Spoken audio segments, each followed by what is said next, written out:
House will come back to order. This House will come back to order. The clerk will ring the bell.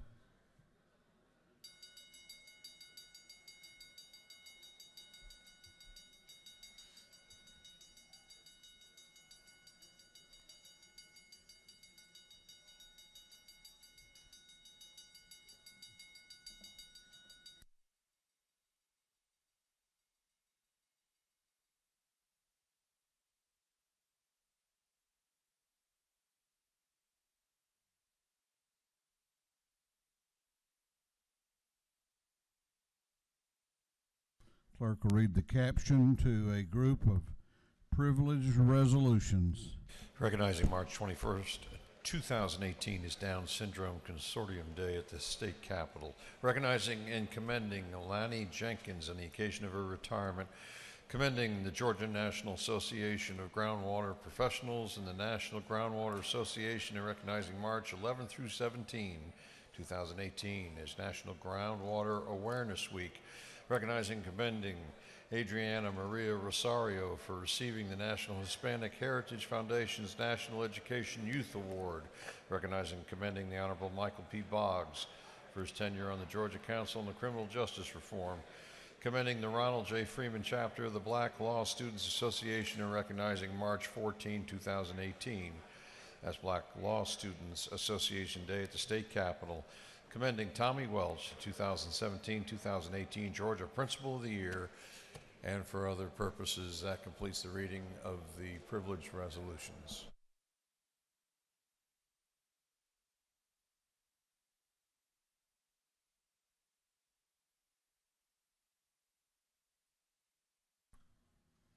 Clerk will read the caption to House Bill 866. We're back on the rules calendar.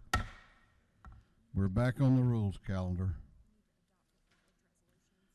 Is there any objection to the adoption of the privilege? Chair hears none, and the resolutions are adopted. The clerk will now read the caption to House Bill 866. House Bill 866 by Representative Turner, the 21st, and others, to be entitled an act to amend Article 34, Chapter 1, Title 10 of the Official Code of Georgia, Annotated, relating to identity theft, so as to prohibit consumer credit reporting agencies from charging a fee for replacing or removing a security freeze on a consumer's account. This bill has been referred to the Committee on Banks and Banking. That committee recommends that this bill do pass. Chair recognizes Representative Turner to present the bill. Thank you, Mr. Speaker. I bring before you, ladies and gentlemen, HB 866. Many of you may have been paying attention to the headlines last year when one of the major credit reporting agencies had a major data breach. And when I say major, historically bad. 145 million plus Americans had their personal identification basically put out into the public in a major security breach. Information such as your social security number, your driver's license number, your name, address, your date of birth, everything that makes up your digital identity in today's marketplace has been put out and taken by hackers. And in Georgia, one of the ways that we enable people to deal with potential identity theft is to allow them to freeze their credit. It kind of encapsulates or takes a snapshot and moment in time of your credit report and captures it, and so it cannot be altered or changed. People cannot use your identity to try to gain credit, such as at a furniture store, or try to buy a car at a car lot. That gives you some level of control over your identity. So today, we allow for credit agencies to charge a fee for that.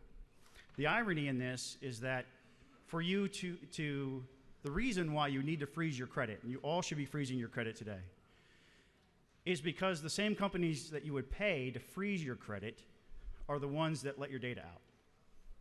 And so what this bill would do is empower the individual.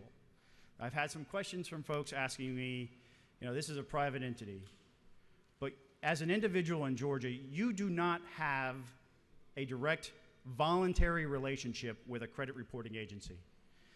They collect your identity whether you want them to or not. They then sell your credit report whether you want them to or not. And what this does is it allows Georgians to have the opportunity to do that without having to pay them a small fee. The fee is currently $3 per agency when you want to freeze your credit.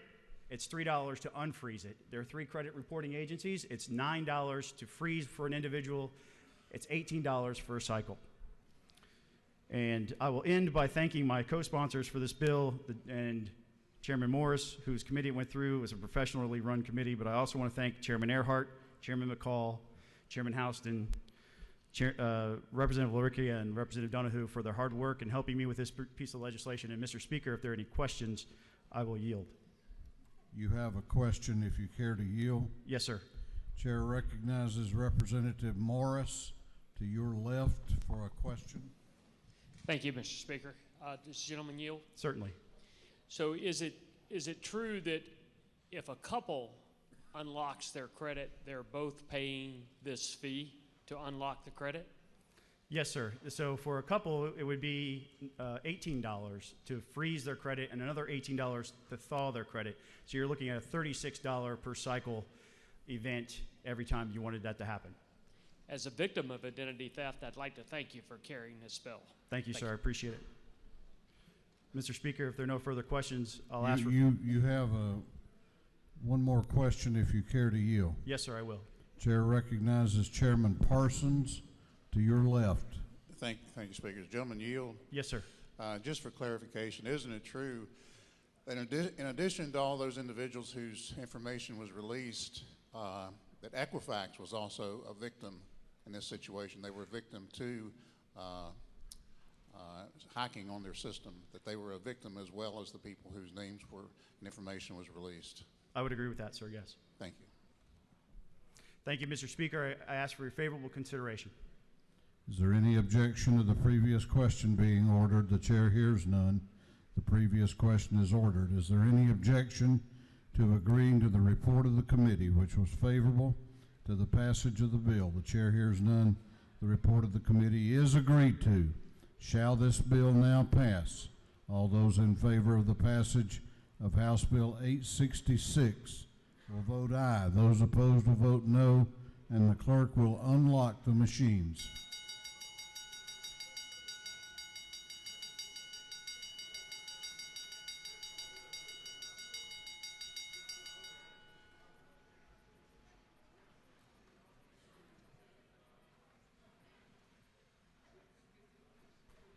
Have all members voted? Have all members voted?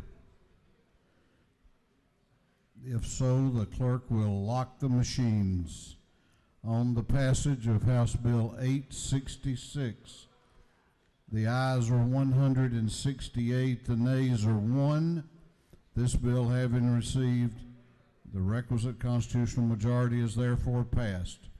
Clerk will read the caption to House Bill 898.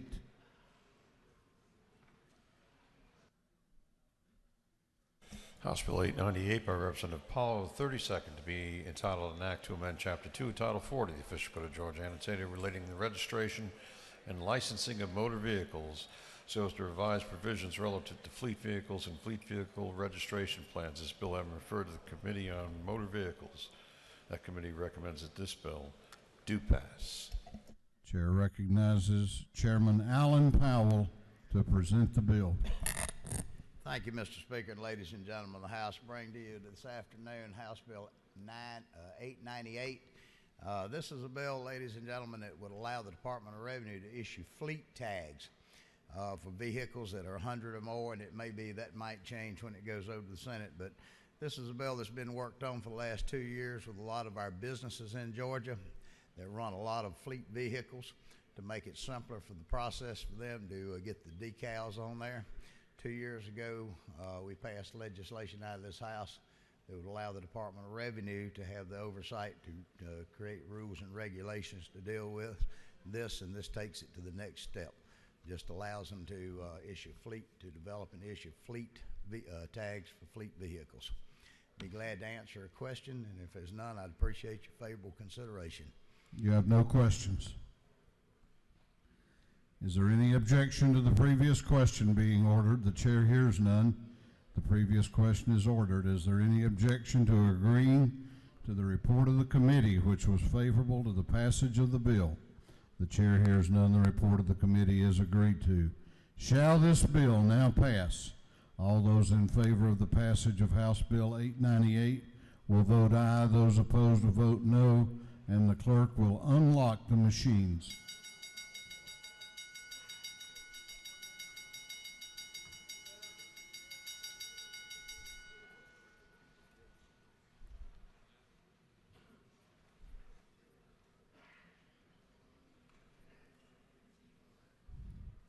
Have all members voted? Have all members voted? If so, the clerk will lock the machine on the passage of House Bill 898. The ayes are 166, the nays are 1. This bill, having received the requisite constitutional majority, is therefore passed. Clerk will read the caption to House Bill 493. House Bill 493 by Representative Stovall of the 74th, to be entitled an act to amend Code Section 50-14-1 of the Official Code of Georgia, Annotated, relating to meetings to be open to the public, limitations on action to contest agency action, recording, notice of time and place, access to minutes. This bill having referred to the Committee on Governmental Affairs, that committee recommends that this bill do pass by committee substitute. Chair recognizes Representative Valencia Stovall to present the bill. Thank you, Mr. Speaker and members of the House. I bring before you this afternoon HB 493 as amended. I would like to first thank Chairman Reinders, the Government Affairs Committee members, Speaker Pro Tem Jones, Representative Scott Turner, Minority Leader Trammell, Representative Smyrie, the Association or ACCOG and GMA, and others who worked tirelessly behind the scenes to perfect this bill to its present form. This is a transparency and fairness in government bill. What will HB 493 do? Simply, if local governments like school boards, city council, or county commissioners are currently video recording and it is provided on the website for public viewing, then public commentary must be included. Our democracy is designed for the people to have a voice in the type of government they want. This is brought to reality here in the People's House during our committee meetings. The citizens are able to hear from the members, from presenters, but most importantly from those from the public who want to comment whether in support or against an issue. The problem currently is this practice of open and fairness in government isn't happening across our great state. Just imagine you are at home viewing online a meeting and you hear that public comment is noted on the agenda, but you don't see or hear it because the local government agencies are allowed to omit it. Many are taking full advantage of this loophole in the law. HB 493 will close this loophole. In other words, whatever is on the agenda should be included in the minutes, whether written or videotaped. My office contacted the Attorney General's office and was confirmed of the vagueness in current law. We then randomly surveyed governmental agencies across this state, including our rural areas, and we were shocked to find out the results. Some agencies just write down who signed in. Others decided if it was something that they needed to write down. And yet others post a video but cut out the public commentary. Is this transparency and fairness? The answer is no. In an article written by attorney David Hudson of the Georgia Press Association, he commented about the move to not allowing recording of public comment. He said it was troubling from a policy perspective. We need open government and we need the people to have a voice. Public comment periods are important to allow citizens to express their concerns. In closing, these local government agencies aren't privately held businesses, but are public funded by taxpayers and should be publicly open to those who are footing the bill. We are a representative form of government, and meetings should reflect just that. The expense of including this portion is inexpensive. The most conservative agencies here at this Capitol, which are us, we use YouTube to store our video recordings. I ask for your favorable vote on HB 493 as amended. And on the amended, Mr. Speaker, at the time, I would like to talk about the amendment at the appropriate time. Now would be the appropriate time. All right. So on the amendment, you have in your book AM 81612, and this was offered by Speaker Pro Tem Jones and Minority Leader Trammell. And what it does is strikes through the word any on line 23 and allows exception when there is a technical difficulty where less than the entire meeting is recorded or available for public viewing. So if there comes a time when the videotaping is taking place and something happens where there's a technical difficulty, then the amendment will allow for that to happen. The second part of the amendment strikes through lines 27 and 28 and replaces the verbiage to allow for whatever records retention is currently being used instead of less than 2 years. So in your book, you have where it says no more than 2 years. What this part of the amendment does, it says whatever the local governments are already currently using to retain that video or the minutes, then that's what will actually happen. With that, Mr. Speaker, if I will yield for any questions. You have a couple of questions if you do yield. Yes. Chair recognizes Chairman Tom Taylor to your right. He waves. Chair recognizes Chairman Dollar to your left. He waves. No further questions. All right. Thank you, Mr. Speaker, and I ask for your favorable consideration, members. Thank you. Is there any objection to the previous question being ordered? The chair hears none. The previous question is ordered. There is an amendment offered. It is AM 1612. I'm sorry, AM 281612. Is there, clerk will read the amendment. Amendment by Representative Trammell of the 130th, Jones of the 47th, amends the House Committee on Governmental Affairs substitute to HB 493, LC 288421S, by striking any on line 23 and inserting in lieu thereof, except in the situation where technical difficulty results in less than the entire meeting being recorded or available for public viewing, and by striking lines 27 and 28 and inserting in lieu thereof the following: video record shall be maintained as provided in accordance with the record retention policy for such county governing authority, municipal governing authority, or Board of Education. This amendment has been printed, distributed, and is on your desks. Is there any objection to adopting the amendment? Is there objection? The chair hears none. The amendment is adopted. Is there any objection to adopting the committee substitute as amended? The chair hears none. The committee substitute as amended is adopted. Is there any objection to agreeing to the report of the committee, which was favorable to the passage of the bill? The chair hears none. The report of the committee is agreed to. Shall this bill now pass? All those in favor of the passage of House Bill 493 will vote aye. Those opposed will vote no, and the clerk will unlock the machines.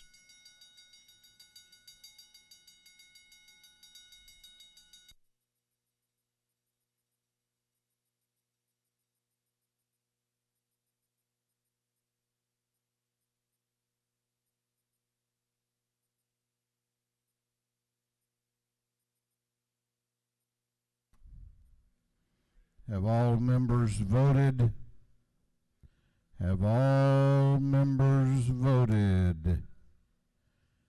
If so, the clerk will lock the machine. On the passage of House Bill 493, the ayes are 170, the nays are 0. This bill, having received the requisite constitutional majority, is therefore passed. Clerk will read the caption. We're now on the supplemental rules calendar. Clerk will read the caption to House Bill 888.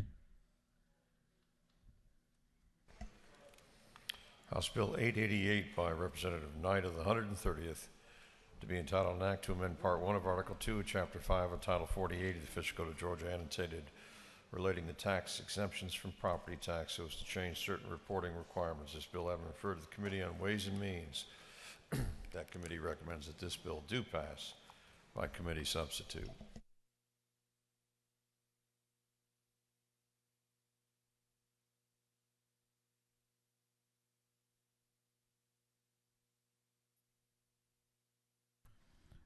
Chair recognizes Chairman Knight to present the bill. Thank you, Mr. Speaker. Ladies and gentlemen, Georgia continues, as you know, to be the #1 state in the nation to do business in. And part of that reason is what we've attracted from all over other parts of the country and quite frankly from around the world is manufacturing to our state. A lot due to what we've done within the state with policy. We also look at our ports and what a great tool they are. Unfortunately, Georgia is still one of the few states to tax inventory. However, we do have Freeport exemptions, and what this bill seeks to do is to clarify and also update our Freeport exemptions to make sure that we're in line with the manufacturing process around Georgia and to make sure we tell those manufacturers, you're welcome here in Georgia. Keep coming. We love your jobs. And what this is trying to do is to clarify, one, that we've defined a complete application process so that we know once a manufacturer turns in an application, they've got a complete process that starts the clock ticking. So we've defined that. We've also made sure that we updated some of the definitions because we know that manufacturers bring in Tier 1 and Tier 2 suppliers and are all on campus making that product. And so we've updated the definitions to include those. We've also looked at, this is for level 1 and 2, as far as some of the definitions in the summary. We're also tying back the form that needs to be turned in a completed application to a summary that is defined by the Department of Revenue Commissioner. That puts certainty in the process that we've met the requirement. Mr. Speaker, if there's any questions, I'll be happy to answer them. Otherwise, I'd ask for your support. Make sure that we're continuing to be a great place for manufacturing in the state of Georgia. You have no questions? Thank you, Mr. Speaker. I yield the will. Is there any objection to the previous question being ordered? The chair hears none. The previous question is ordered. Is there any objection to adopting the committee substitute? The chair hears none. The committee substitute is adopted. Is there any objection to agreeing to the report of the committee, which was favorable to the passage of the bill? The chair hears none. The report of the committee is agreed to. Shall this bill now pass? All those in favor of the passage of House Bill 888 will vote aye. Those opposed will vote no, and the clerk will unlock the machines.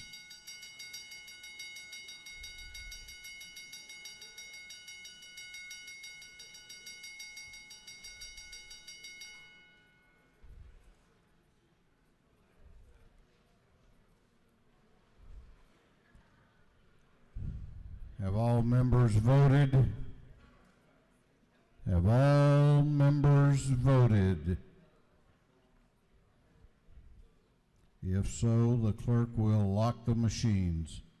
On the passage of House Bill 888, the ayes are 164, the nays are 0.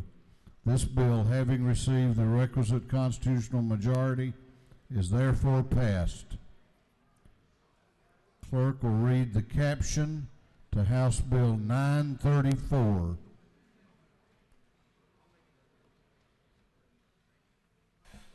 House Bill 934 by Representative Taylor, the 173rd, to be entitled an act to provide that future elections for the office of Chief Judge of the Magistrate Court of Thomas County shall be nonpartisan elections. This bill having been referred to the Committee on Intergovernmental Coordination. The committee recommends this bill do pass.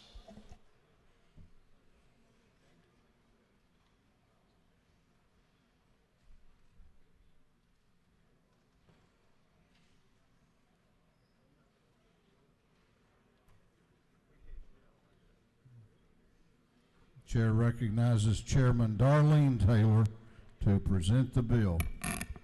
Thank you, Mr. Speaker. Today I bring you House Bill 934.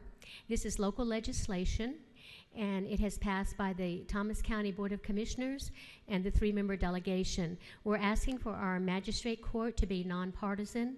We all know justice is blind, and I would appreciate your favorable consideration.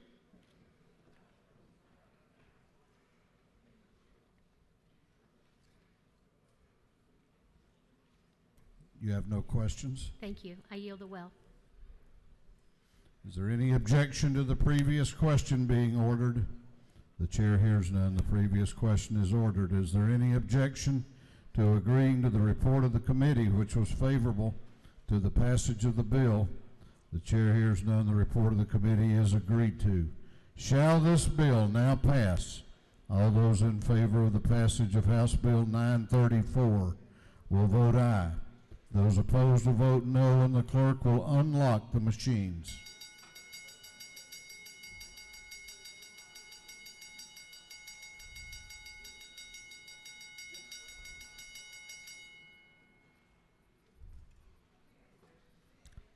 Have all members voted?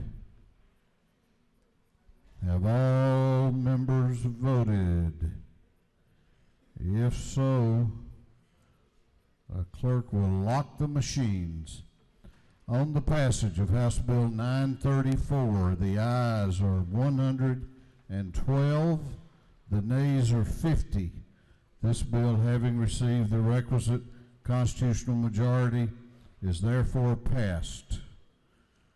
Clerk will read the caption to House Resolution 1016. House Resolution 1016 by Representative Bennett of the 94th. A resolution recognizing and proclaiming the necessity for diabetes education in this state and for other purposes. This resolution having been referred to the Committee on Health and Human Services. That committee recommends that this resolution be adopted. The chair recognizes Representative Bennett to present the resolution. Thank you, Mr. Speaker. I rise to present to you House Resolution 1016. We know that diabetes is a serious disease that affects both genders, cross-cultural, social, demographics, and geographical boundaries. We also know that evidence-based research has shown that type 2 diabetes can be prevented and or delayed. Approximately 9.9% of 734,000 Georgian adults have diabetes, 25% of which are over the age of 65. Likewise, the total cost of diabetes in Georgia is constantly rising, and it's exceeding $7.6 billion, which includes $5.5 billion of direct medical costs and $2.2 billion in indirect medical costs due to lost productivity. In 2010, diabetes was the 7th leading cause of diabetes death in Georgia. The burden of this disease impacts working adults, while other older adults is linked to a higher mortality, reduced functional status, and increased risk of institutionalization. To aid in this growing predicament, Georgia has 96 diabetes self-management education and support programs, and yet there continues to be a need for others. While we recognize the good that these programs and other like programs are doing to make greater strides in improving the health of all Georgians, it is paramount that Georgia continues to develop strategic partnerships and engage stakeholders at all levels. Encouraging Georgia to promote health in all policies can improve the physical and social well-being of all citizens. Therefore, House Resolution 1016 encourages the Department of Public Health and the Department of Community Health to work together around the state to expand coverage of accredited diabetes self-management education programs and support programs and the National Diabetes Prevention Lifestyle Changes. Thank you, and I ask for your favorable consideration.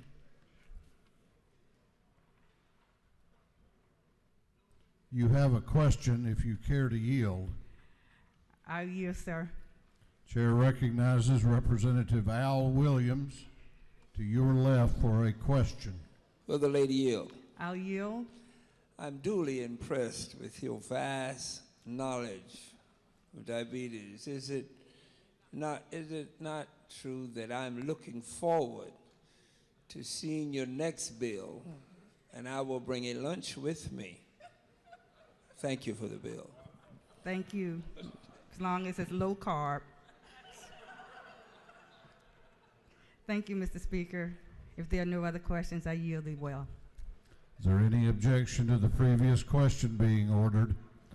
The chair hears none. The previous question is ordered. Is there any objection to agreeing to the report of the committee, which was favorable to the adoption of the resolution? The chair hears none. The report of the committee is agreed to. Shall this resolution now be adopted? All those in favor of the adoption of the resolution will vote aye. All those opposed will vote no, and the clerk will unlock the machines.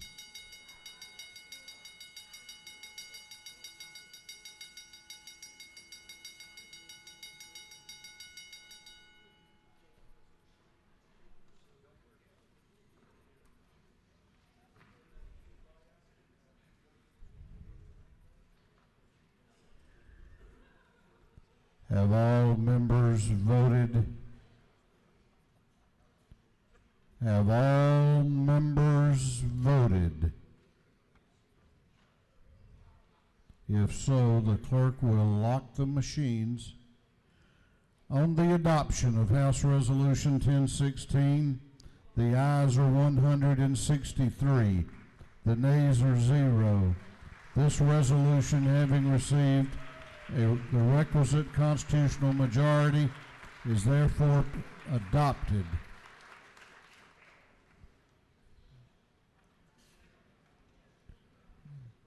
Clerk will read the caption to House Bill 878.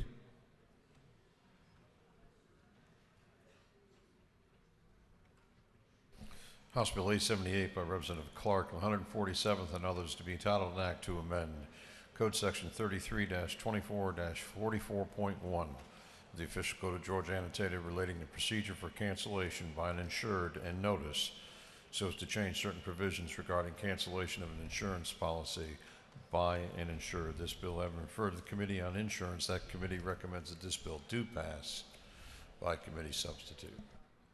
Chair recognizes Representative Heath Clark to present the bill.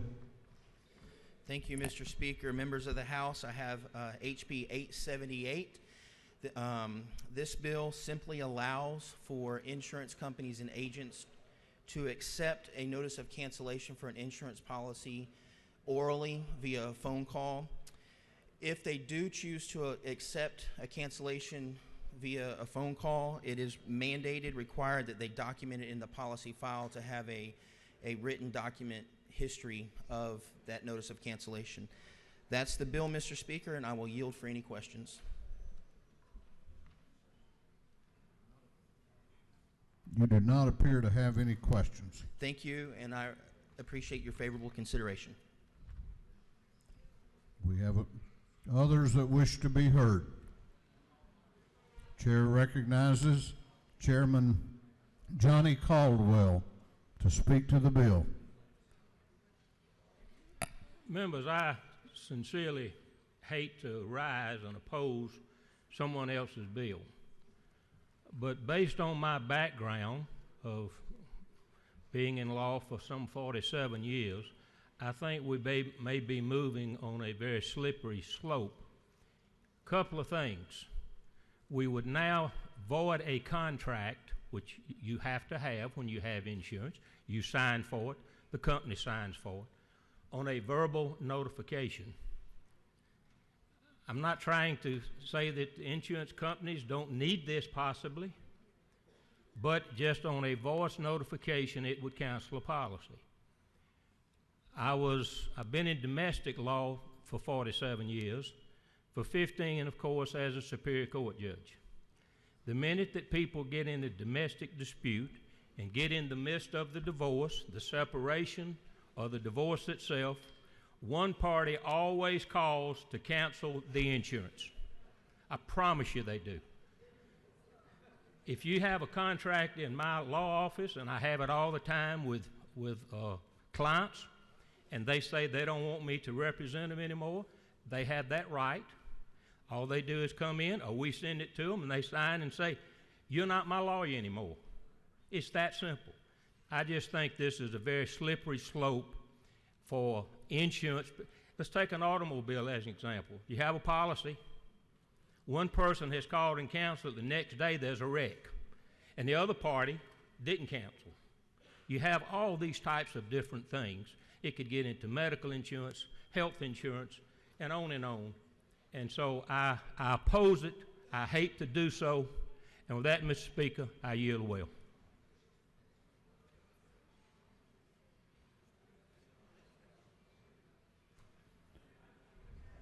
Is there any objection to the previous question being ordered?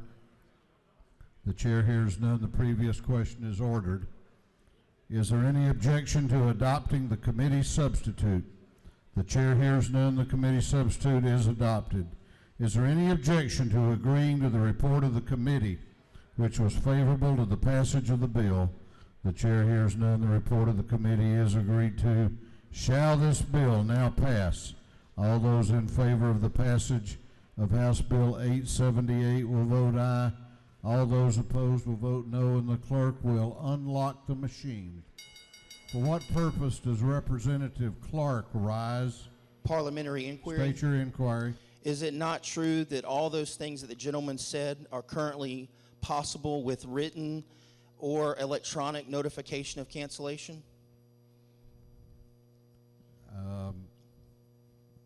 I don't know. Y'all both make a pretty good case. Further inquiry? And isn't it also true that the insurance companies are required to have policies in place to prevent malicious attempts to cancel a policy, as well as to authenticate the validity of the cancellation? I'm sure the gentleman believes that to be true. What purpose does Chairman Golick rise? Parliamentary inquiry, State Mr. your Speaker. inquiry. Mr. Speaker, as I look at the bill, I just want to make sure I understand it. As I look at line 21, it says in the bill that the insurer shall document in its policy file the request for cancellation along with the date of the requested cancellation, so that there is a written record of that requested cancellation. Is that not true? Yeah, I'm sure the gentleman is reading from the bill. What purpose does Representative Teasley rise? Parliamentary inquiry. State your inquiry. Does it also not say on lines 12 through 14 that the insurer may request electronic or written verification? Well, the time to have read the bill was before we vote, but I'm sure the gentleman is reading it accurately. Have all members voted? Those in favor of the bill are voting green. Those opposed are voting red. Have all members voted?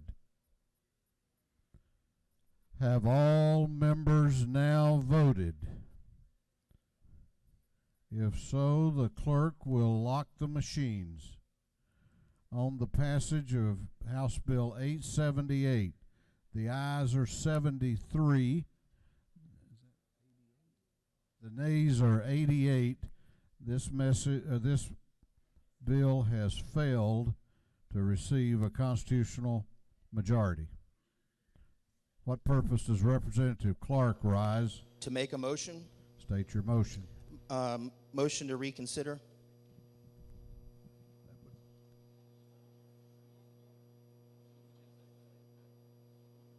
On the next legislative day. Okay. So you are serving notice of your intent to ask for reconsideration on the next legislative day. Yes, sir. You have that right. Clerk will read the caption to House Bill 636. House Bill 636 by Representative Cooper, the 43rd, to be entitled an act to amend Chapter 34, Title 43 of the Official Code of Georgia Annotated relating to physicians, assistants, and others, so as to provide for the licensure of genetic counselors. This bill having referred to the Committee on Health and Human Services. That committee recommends that this bill do pass by committee substitute. Chair recognizes Representative Silcox to present the bill. Thank you, Mr. Speaker. I come to you this afternoon with House Bill 636. 636 is a bill for the licensure of genetic counselors. Genetic counselors provided critical information to many patients with regard to gene sequencing, and really have actually, their request has actually been passed by the Georgia Occupational Regulatory Review Commission favorably for their licensure. In addition to their expertise, they do have to obtain a master's in genetics to be able to practice genetic counseling, and we currently have 89 genetic counselors in Georgia. Without genetic counselors being licensed, telemedicine in this area cannot be reimbursed. Some of the areas they are doing telemedicine currently are Blue Ridge, Blairsville, Athens, Macon, Milledgeville, Hawkinsville, Conyers, and Lake Oconee. I think this is a critical component in the growing expertise of genetics in our state, and I hope that I will receive favorable consideration on this bill. You have some questions. I'm happy to yield. Chair recognizes Representative Donahue.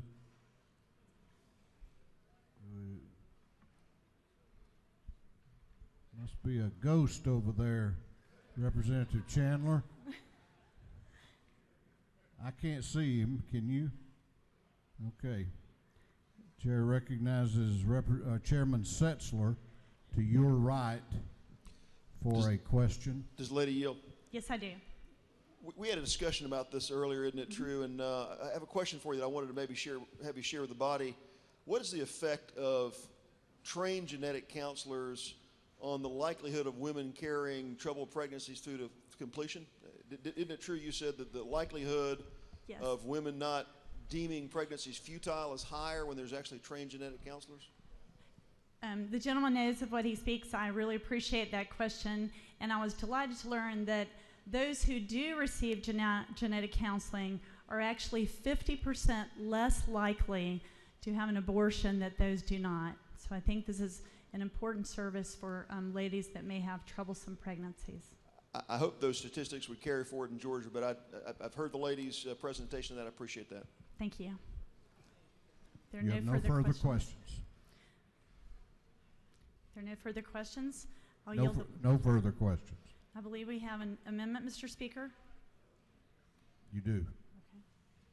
Do you want to address that? Yes, I have an amendment. It's on your desk. The bill number is AM 331733, and it just provides two exceptions to the bill, that those companies providing direct-to-consumer services that do not diagnose genetic risk would not be included, as well as any of those providing nutritional counseling. You don't appear to have any questions on the amendment. Thank you. I'll yield the well. Is there any objection to the previous question being ordered? The chair hears none. The previous question is ordered. There is an amendment. It is Amendment AM 331733. The clerk will read the amendment. Representative Cooper, the 43rd, Silcox of the 52nd, offers the following amendment, AM 331733.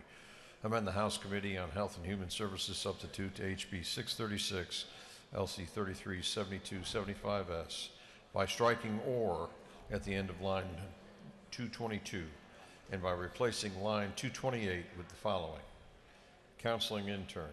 Any company providing services available directly to consumers without seeing a physician or genetic counselor that are approved by the United States Food and Drug Administration to assess risks for certain genetic diseases or conditions, but that do not diagnose them, or, number 5, any company using genetic data for the purposes of nutritional counseling. This amendment is printed and distributed and is on your desks. Is there any objection to adopting the amendment? The chair hears none, and the amendment is adopted. Is there any objection to adopting the committee substitute as amended? The chair hears none. The committee substitute as amended is adopted. Is there any objection to agreeing to the report of the committee, which was favorable to the passage of the bill? The chair hears none. The report of the committee is agreed to. Shall this bill now pass? All those in favor of the passage of House Bill 636 will vote aye.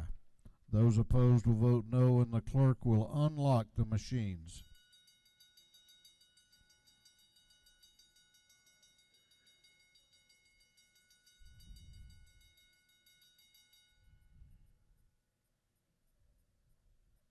Have all members voted? Have all members voted? If so, the clerk will lock the machines. On the passage of House Bill 636, the ayes are 147, the nays are 17. This bill, having received the requisite constitutional majority, is therefore passed.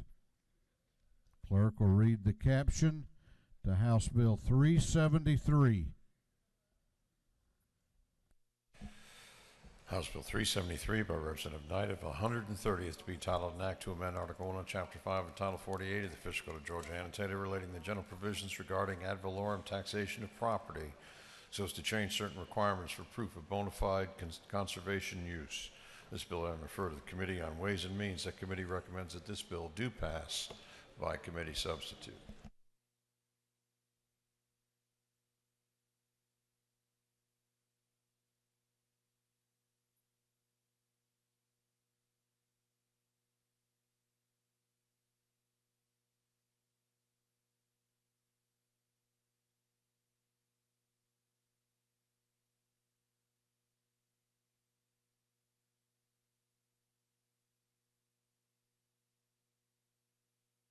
Chair recognizes Chairman Knight to present the bill. Thank you, Mr. Speaker. Ladies and gentlemen, come to you with House Bill 373. Here's some clarifications and changes to CUVA to make sure that we're applying the laws we've intended in the past. It addresses several issues. One of them is currently several Board of Assessors are requiring a recorded platter survey to set the boundaries of a resident, which is excluded up under CUVA. And that is not necessary. Most tax assessors are simply on their GIS system circling out the underlying 2 acres or whatever the local ordinance is. We're simply stating that it's not a requirement. The other thing is that we are looking at the changes to the ownership through a nonprofit, specifically a 501c3 or 501c7. Currently, those are tied back to tax returns, and it makes no sense that you've got a CUVA. Anybody applying for CUVA still must have at least 50% of the properties in conservation use, no other businesses being operated, the same as any other owner. And the property is simply held for resale, not being used for qualifying purpose. The county still maintains the option to breach the covenant and access the penalty. We're simply just saying that you don't have to tie it back to those tax returns in regards to that. In regards to documentation for proving qualified use, we're already have stated in current law several of the documentation that you must have regarding acreage, and currently the tax assessors either are misinterpreting that or are not listening to what the changes in the law must say. Currently, if taxpayers' property is less than 10 acres in size, it must prove that the property is being used for bona fide use, and they can use tax records if they have it. And so from there, we're also looking at their provisions in other parts of the code where we're seeing that tax assessors are denying renewal of CUVAs or denying CUVAs, period, and they're simply overturning the Board of Equalization and taking these property owners to court, but there's no court attorney fees if like in other parts of the property tax sections, and we're putting that in to make sure that there's parity. In other words, if the tax assessor does deny this, overturn the Board of Equalization and go to the Superior Court and loses, then they're responsible for attorney fees like in other parts of the code section. This is good for our property owners and puts further clarity into our CUVA section. If there are any questions, I'll be happy to stand for them. If not, I'll ask for your favorable consideration. You have no questions. Thank you. Appreciate your favorable support. Is there any objection to the previous question being ordered? The chair hears none. The previous question is ordered. Is there any objection to adopting the committee substitute? The chair hears none. The committee substitute is adopted. Is there any objection to agreeing to the report of the committee, which was favorable to the passage of the bill? The chair hears none. The report of the committee is agreed to. Shall this bill now pass? All those in favor of the passage of House Bill 373 will vote aye. Those opposed will vote no, and the clerk will unlock the machines.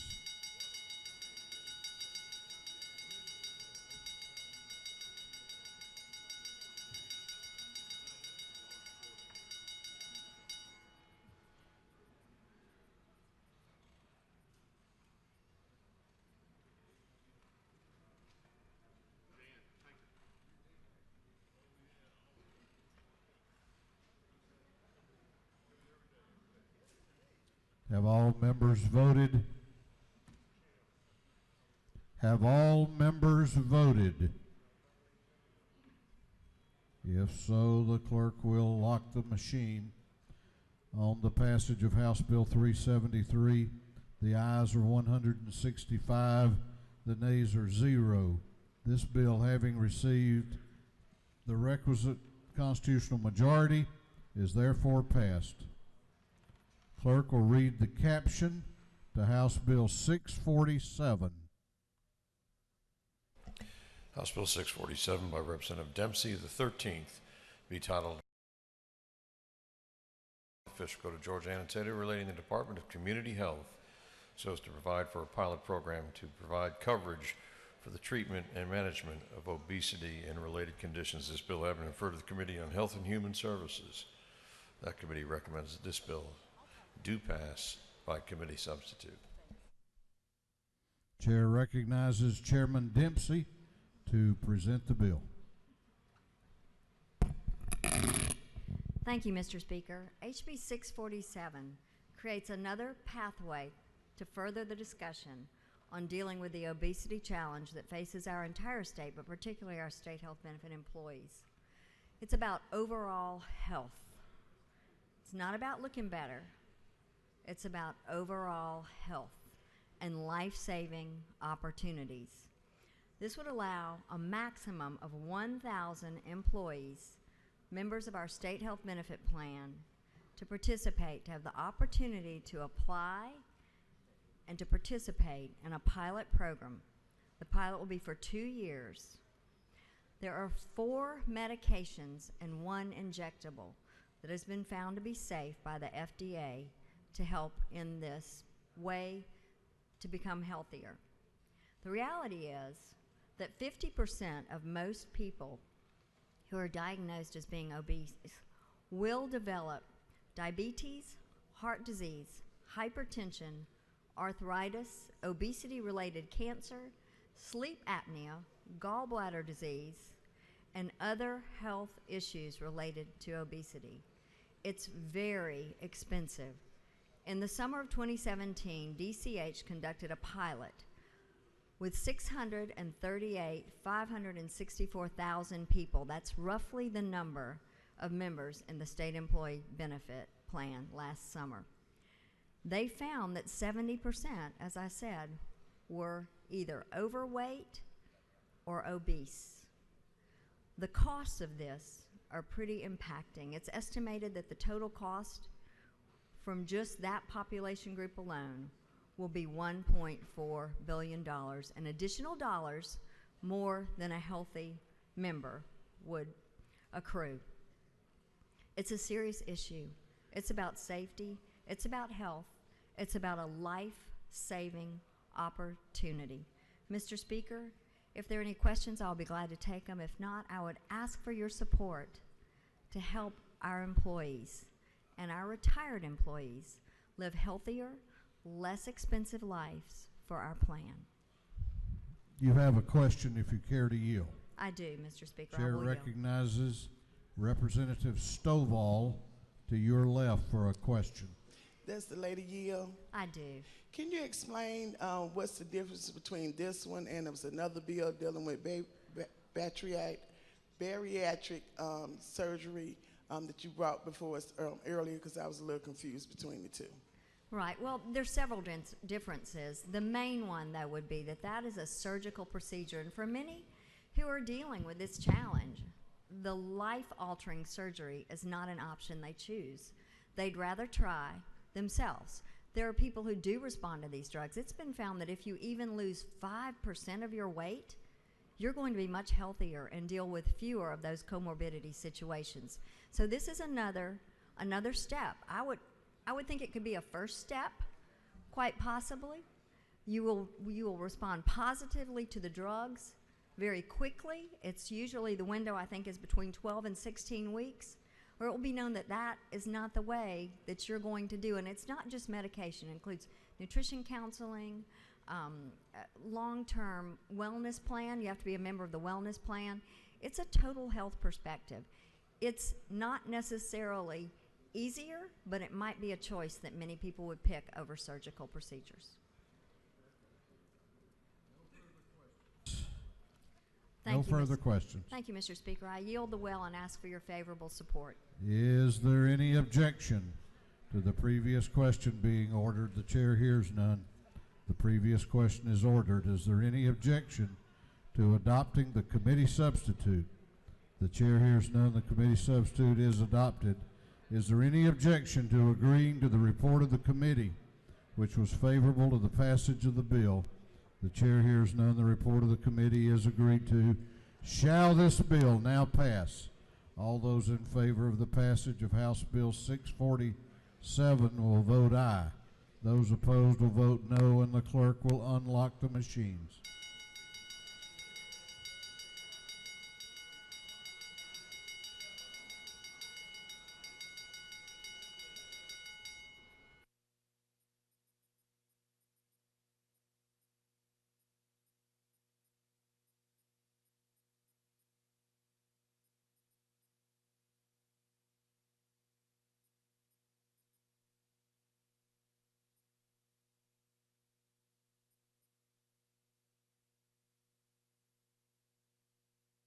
Have all members voted?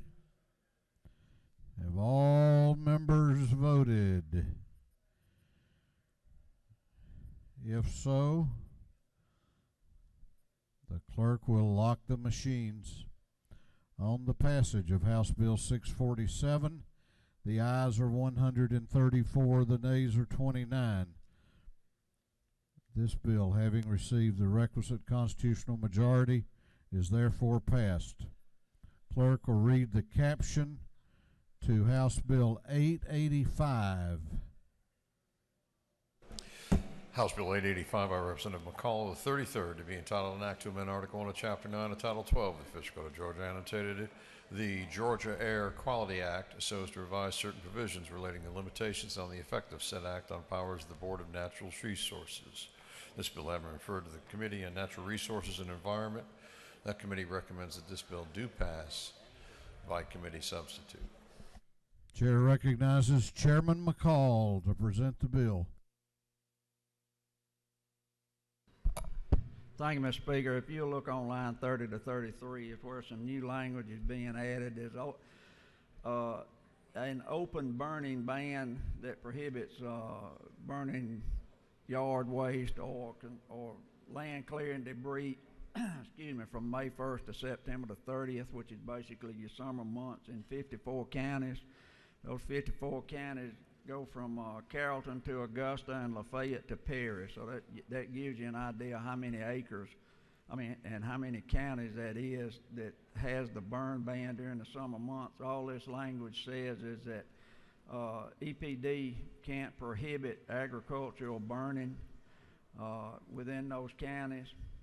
During those months, there are certain things that you have to do with ag and forestry on a certain timely basis during those months to be able to continue your operation or improve it. And all this is doing is saying that EPD can't restrict a landowner on a size of 5 acres or more, and it has to be restricted to vegetative burning.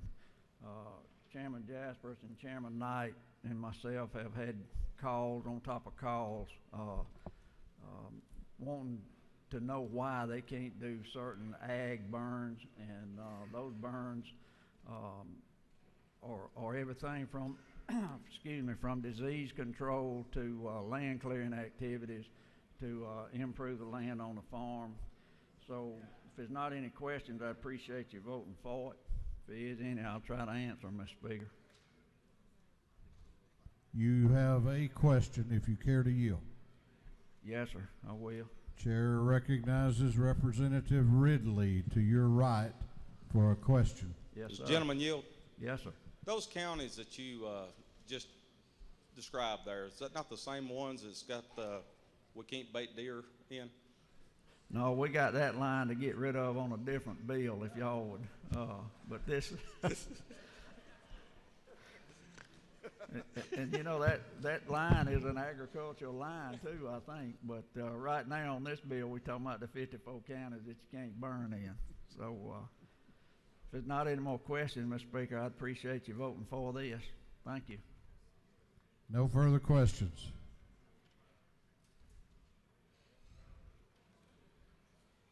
Chairman Knight and Chairman Shaw, did y'all save your pictures from the last debate we had on baiting deer?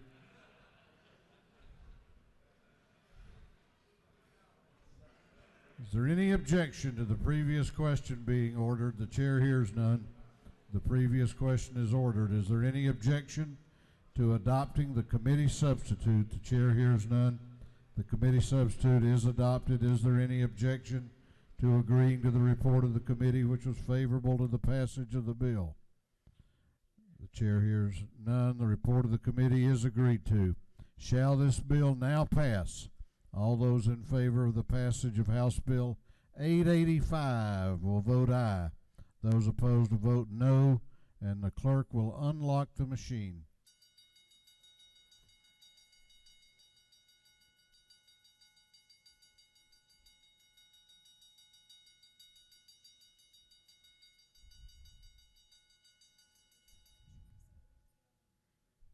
Have all members voted? Have all members voted?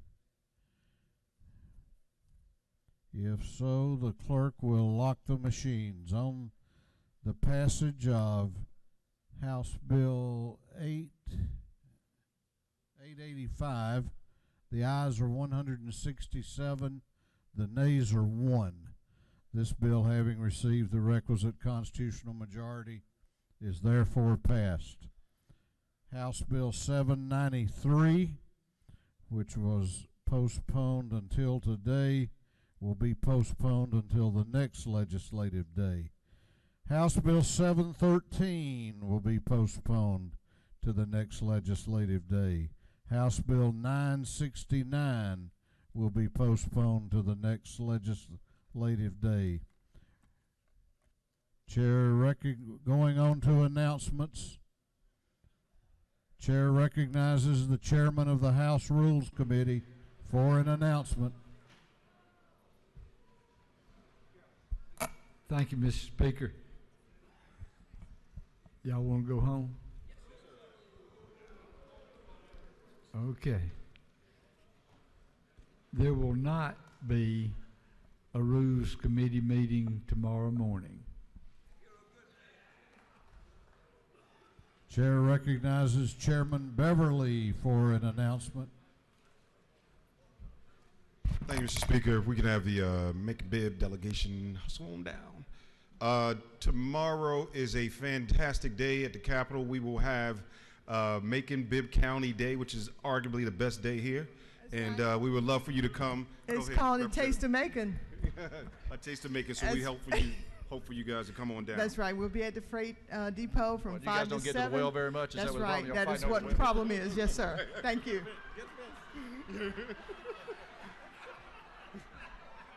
You got to use it when you can. You know. Come on, get in. Come on. We want a picture with you. No. Taste of Macon tomorrow night.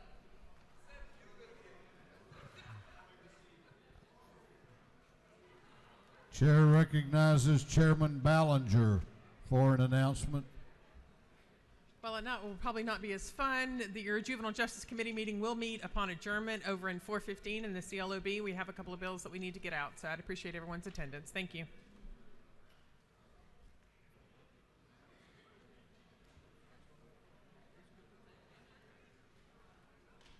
Chair recognizes Chairman Reinders for an announcement.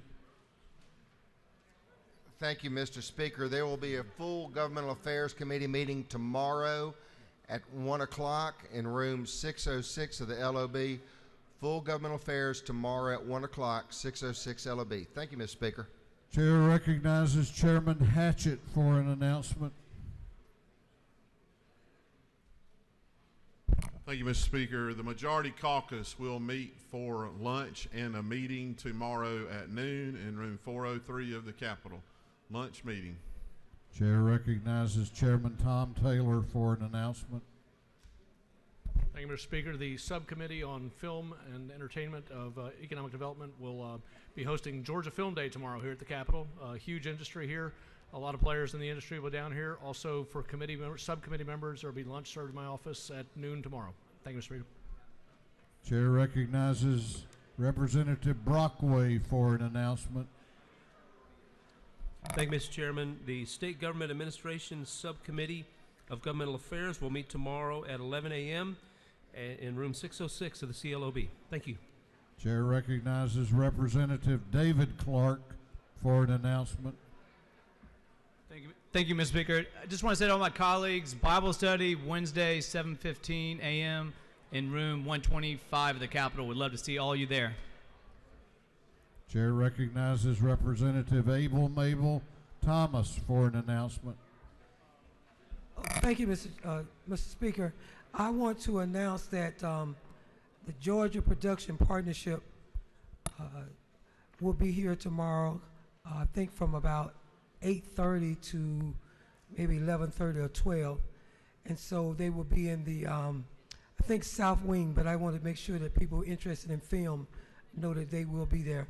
And also tomorrow afternoon, the subcommittee of the Housing Subcommittee of the City of Atlanta delegation is having a affordable housing workshop that will be hosted by myself and Senator Nikema Williams at 6 to 8 at an elementary school named Hollis Innovation Academy, 225 James P. Brawley, 30314. We welcome you to attend. Thank you. Chair recognizes Chairman Cooper for an announcement. Thank you, Mr. Speaker. Health and Human Services is scheduled to meet tomorrow at 2 in room 606, but watch your emails in case it is canceled. So we're on for tomorrow at 2. Watch your emails, Health and Human Services. Thank you.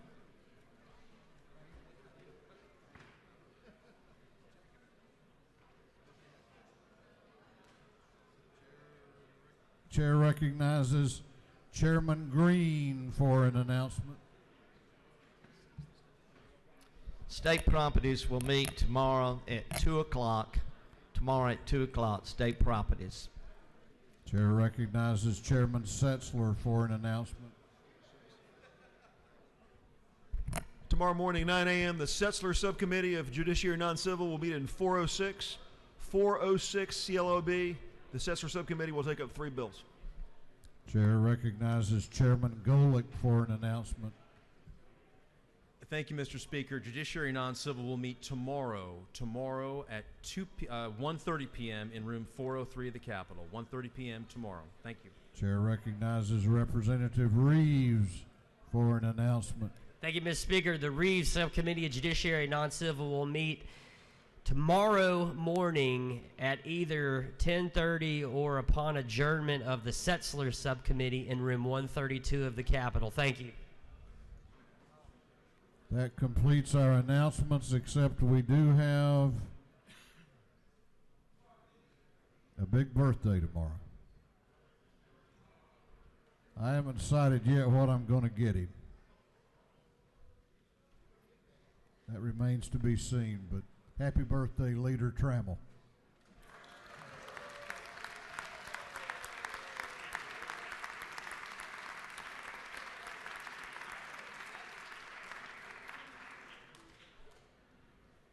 Chair recognizes the Majority Leader of the House for a motion.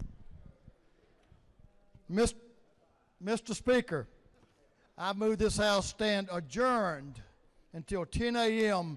Wednesday, February the 28th, 2018.